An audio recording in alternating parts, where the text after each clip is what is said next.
বাংলাদেশ জাতীয়তাবাদী দল বিএনপির চট্টগ্রাম মহানগর বিএনপির সম্মানিত আহ্বায়ক ও চট্টগ্রাম ৮ আসনের ধানের শীষের প্রার্থী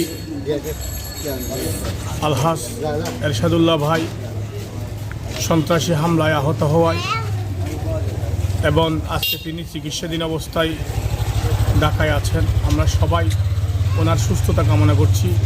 মহান আল্লাহর কাছে দোয়া করি আল্লাহ যেন ওনাকে সুস্থতা দান করেন এবং আমাদের মাঝে ফিরে এসে চট্টগ্রাম মহানগর বিএনপির আহ্বায়ক ও ৮ আসনের ধানের শীষের প্রার্থী আমাদের মাঝে আবারও আগের মতো ফিরে এসে আমরা যাতে কাজকর্ম করতে পারি এবং ধানের শীষের প্রার্থীকে জয়যুক্ত করে সবার মাঝে হাসি ফুটাতে পারি সেই দোয়া করি। মহান আল্লাহর দরবারে ওনার সুস্থতা আগে কামনা করছি। এই জন্য আজকে মসজিদে যে দোয়া মাহফিল হলো এবং ৬ নং পূর্ব ষোলশহর ওয়ার্ড স্বেচ্ছাসেবক দলের পক্ষ থেকে দোয়া মাহফিলের আয়োজন করা হয়েছে। আমি সবাইকে ধন্যবাদ জানাচ্ছি এবং কৃতজ্ঞতা জানাচ্ছি যে এরশাদুল্লাহ ভাইয়ের ভালোবাসা আন্তরিকতায় আজকে মানুষ সবাই মসজিদে বসে যে যেখানে পারছে বসে দোয়া করতেছে। আমিও দোয়া করি আল্লাহ যেন ওনাকে শেফা দান করে। সবাইকে ধন্যবাদ। আসসালামু আলাইকুম।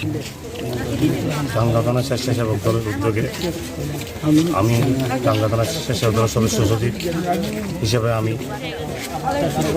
এই দোয়া মাহফিলে আয়োজনের জন্য ঘোষণা করেছি ৪ নম্বর, ৫ নম্বর, ৬ নম্বর ও ৪৫ নম্বর সাংগঠনিক ওয়ার্ডকে। আমরা ৩ দিন আগে ৫ নম্বর ওয়ার্ড শেষ করেছি, কালকে ৪ নম্বর ওয়ার্ড শেষ করেছি, আজকে ৪ নম্বর ওয়ার্ড আসার পর একটা করে মাগরিবের সময় ৬ নম্বর ওয়ার্ডে চলে আসছে। অবশ্যই আমাদের ওয়ার্ডে যারা নেতৃবৃন্দরা এই এরশাদ ভাইয়ের রোগ মুক্তির কামনায় দোয়া মাহফিল করেছে এবং সফল করেছে, সবাইকে আমি সংগঠন স্বেচ্ছাসেবক দলের পক্ষ থেকে ধন্যবাদ জানাই। আর বিশেষ করে এলাকাবাসীর কাছে দোয়া চাই যেন আমার নেতা আবার আগের মতো সুস্থতা হয়ে আমাদের মাঝে এসে আবার গণসংযোগ করে যেন আমাদের সঙ্গে কাজ করতে পারে। সবাই দোয়া করবেন এবং কি